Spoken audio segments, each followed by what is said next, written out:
Hey, this is Steve with Crawler RTG Adventures. I wanted to take a minute to talk about this 1/24th micro crawler. This is an FPV.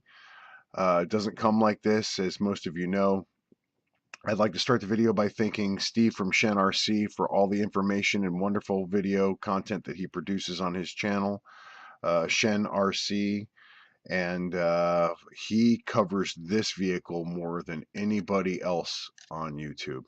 And I'm glad that he did, because he showed me a lot of different things about it, whether it's gear changing or tire changing or bodies or man, he just goes totally in depth into this thing. And there are some other people out there that I'd like to give credit to. Unfortunately, I don't have your information. The gentleman who talked about the center of gravity on this vehicle, whoever you are, about swapping this 180 degrees, the motor 180 degrees, that was spot on to give a forward bias to the vehicle itself. Something that I have not seen online that no one's talked about is switching the ESC, the receiver, and the servo, specifically to a metal gear servo. At this moment, it's just it's Christmas Eve, actually. This is a Christmas Eve video. And it has not arrived yet, a metal servo horn for the MG90S and the linkage all in metal. Some of the linkage I've made myself, but I'm not going to put it on until I get the adjustable servo arm for the linkage. This one here, you can see that I've changed out the ESC, the connectors, the way that the on-off switch mounts. You can see that I'm running a Venom Fly 700 LiPo, 1S LiPo. This is a switch for the lights. You can buy this on Amazon. Almost all these parts are available on Amazon. And then I run a FSGT3C radio transmitter, pardon me, to all of this. And you can see there's some custom made parts up underneath here. A custom bracket, another custom bracket for the antenna. I'll try and get that in closer so you folks can see that.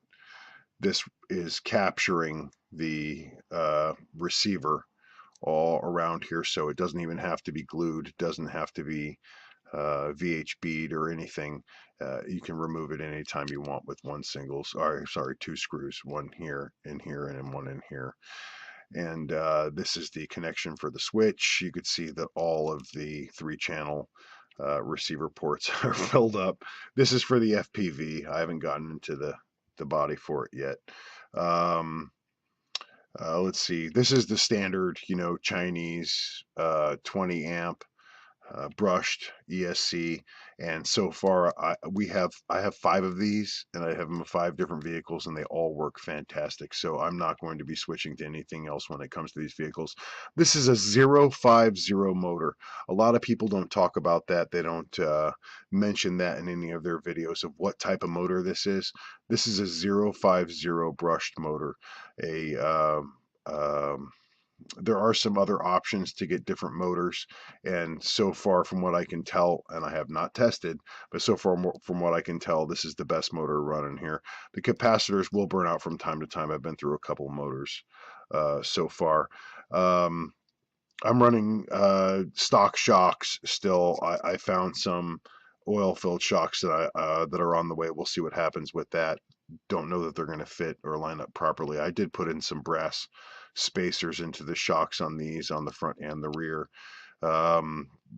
to help keep everything lined up and moving the way that it should. The going to the rear here, I didn't add a bumper yet, but I'm going to add a bumper to this, an aluminum bumper, because it's just a good idea, especially with some foam on it. It'll add a lot to this vehicle. This, you could see I've added this aluminum antenna mount, and everything is free within it. You can always pull the antenna out anytime you want, which is a great addition. This is just an antenna tube that came with the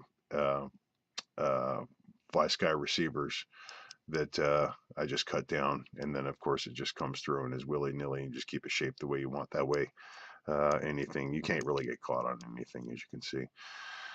Let's see, what else can I say about this? Let's see here. Oh, the drive shafts have been swapped out to metal ones. I broke a lot of the factory shocks, and the front one I cut a little bit too shallow. You can see the shank and the inner part of that exposed, but if you bear down on it, there's still, you know, room. Oh, let me see if I can get that in there. There's still room for it to articulate and everything. If I go to the rear one, I cut it far more precision, and it does not touch. Even though it looks like it's touching there, it's actually not touching. And even at full articulation, that's buried all the way to the frame. It doesn't touch, and nothing binds up, and everything is good. I wish I had foresight, and I would have cut the front one to the same dimensions as the rear one. But regardless, everything still works fine, and the company that I bought these from were fantastic. And the first set that I got, it was missing a pin here, and we hollered at them on Amazon, and they immediately shipped us out another set, and it was here like in just a couple of days. So that's an excellent upgrade for these. You get a lot more torque. This thing's punchy and pops wheelies for days. Now, I guess because there's flex within the tube of the stock ones, I would love to see a lot more aluminum parts on here. I'm going to see what I can do to machine some up. I don't know how that's going to work out for me, but so far the build is going quite well. I also would like to see some rear lights on it also hooked up to the switch, but we'll see what happens there. I don't know just yet on that. I still have a lot of this up in the air. Now onto the body. You can see this is a stock body. It's heavily modified. Of course, the fender wells have been cut out. A lot of complaints about the articulation from the wheels hitting the body, and man, that was, even just with nothing that I've done, it was terrible. So these had to be dremeled, and they were dremeled, marked and dremeled, and boy, am I glad I did that. The texture you see here is, if you go to any trailer place that sells utility trailers, they have this faux like grip tape. It looks like undercoating, and it's got a really good adhesive to it. They usually put it on the fenders of trailers, and that's apparently a thing. We do custom vacuum molding on this channel, and this is a custom vacuum molded insert and mount for this most awesome FX805 camera. This camera is fantastic. There's a lens cover on it right now, which I like to leave on. I bought it from tinywhoop.com. They always sell out of them. You can get them direct from FX. I think it's FXS or FTA. I can't remember the website, but if you look it up, if you look this camera up, it'll come up. It's going to be way down on the list, but then it'll take you directly to them. The difference between you buying direct from them not only is like $15, $20 or whatever, but it's not split. And Jesse Perkins and his guys over at tinywhoop.com, they split them, which let me do this, and they give you a 10-degree mount, I do believe, for free. This mount right here is what came from them. I took this aluminum sheeting, very thin aluminum sheeting, and added a 15 by 15 by 4 millimeter brushless fan, and that blows directly on the onto the VTX. We all know that anybody who does micro FPV knows that the VTX and the camera will heat up considerably and even burn themselves out. Here is the camera in here, as you can see, and everything stays cool with this little fan rather. And of course, when you get them from tinywhoop.com, you can choose a dipole, but everything's going to be really, really tiny. You could see that this is extended. I desoldered the original antenna that came with it and installed my own. It's really easy to do. It's 2 soldering pads. One's larger than the other. Obviously, the Stinger is tiny, but it's really, really not hard to do. And then gently bent, and of course E6000 all of this into the configuration that you see here. Have a little bit of Velcro right here to be able to pull out your connector for your power supply, and that makes everything really easy to get to, and it makes the experience of taking the canopy on and off a million times better. As you can see, I've cut all of this away from the original body that was there, and of course added the venting or the netting, which is just standard outdoor screen, and it works perfectly. What else can I say about this? I hated the lights that came on here, the plastic lights. Now I saved them and I cut them off in such a way that I can reinstall them if I want to install LEDs into them. I don't think I'm going to be doing any of that, but all I did was just take everything apart, clean it up, sand it up really good, and then give it a semi-gloss coat and call it good. On top here, you can see I just painted it flat black with some acrylic on purpose, because that way I can keep touching it up and keep making it look nice. As you can see, here's another view of the custom molded camera housing that comes out here. It's extremely rugged. And another thing I wanted to say about this is I only put, let me see if I can get it in here with the lighting. I only put E6000 just on this bottom part here of the board for the 805 OSD. That way, in any impact, you could see that it flexes. Let me see if I can show you how much it flexes. It stays stable. It's like a built-in shock absorber, and it works fantastic. And it stays. It's good. It stays. It's not even a thing. It's not even an issue. It doesn't like bounce around while you're rocking around and having a good time. It does not at all. It stays stable as the day is long. However, if there's any flex needed, it flexes when it needs to. Unfortunately, I had to put these screws in here. I didn't have to, but I chose to. I E6000 this whole bracket in, and did it in such a way where it came out nice and clean. You can see it's not gooped up in any way. There's no obstructions. Everything's nice and smooth. And as much as I love E6000, the one thing I do not love about it is it stinks, and it stinks for quite some time. Yeah, it's been like a month, and this thing still stinks. Not as bad, but it still does stink. I could have left out these screws, like I was saying before, these nuts and bolts, but you know what? I wanted it to be rugged. It's for my son. This is actually my son's, not mine. And it is a Christmas present for him. He decided to open it up this morning, and of course he was ecstatic about it. This dipole antenna I pulled out of a standard rubber ducky antenna. You know, you can dismantle them and you get a nice length of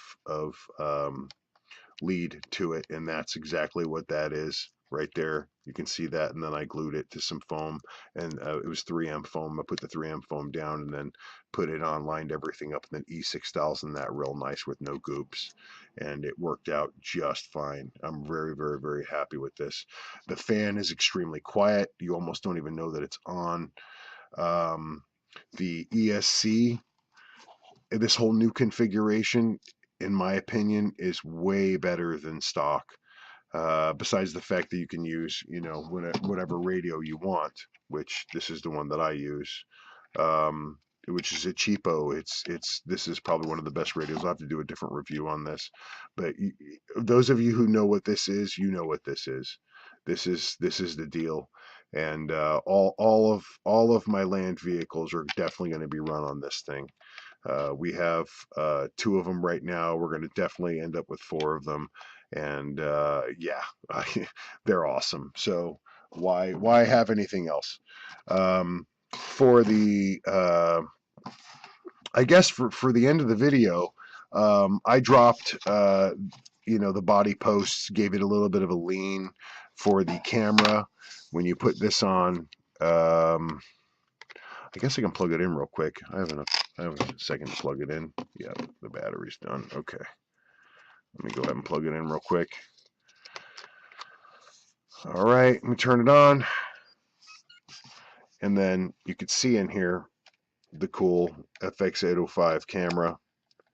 And I don't know if you can hear the fan.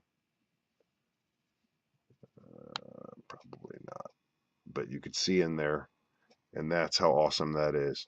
And as far as getting to the VTX button to change everything, it's quite easy.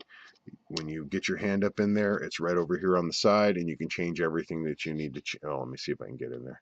The lighting is terrible here. Sorry, folks. There we go.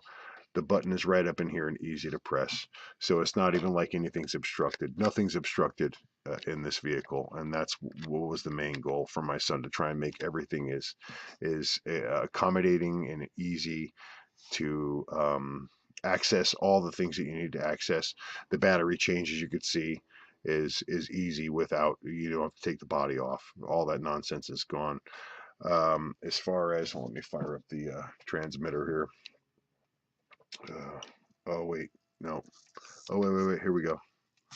Yeah, I'm still bound to this. Yeah, you can see that the light turns on for the lights on channel 3, turn off. Of course, I'm going to upgrade these lights, but yeah, that's a thing.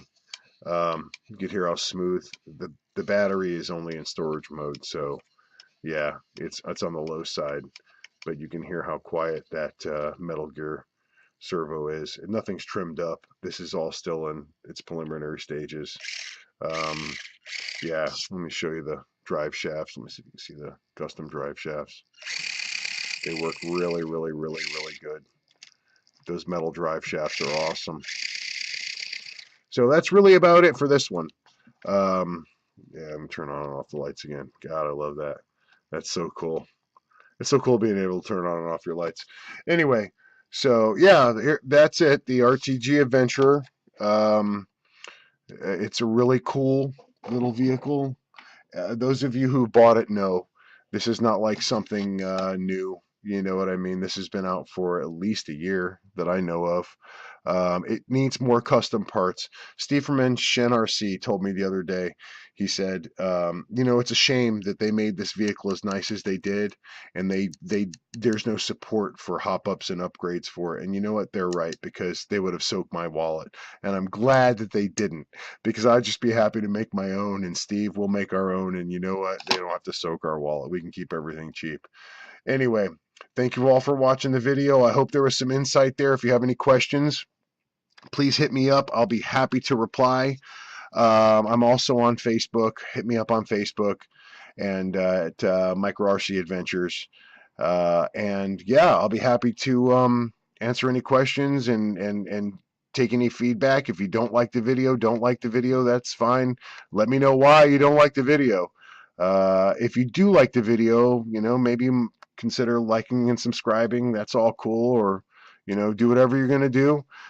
If you don't like the video, though, and if there's anything that I've done in this video that you do not like, hit me up, because that's where I want to see. Or if you have any ideas that are better than any of this, oh, please let me know. Please let me know, because we're dying to see something better than this. So, yeah, all right, everybody have a good one. Thanks for watching. See ya!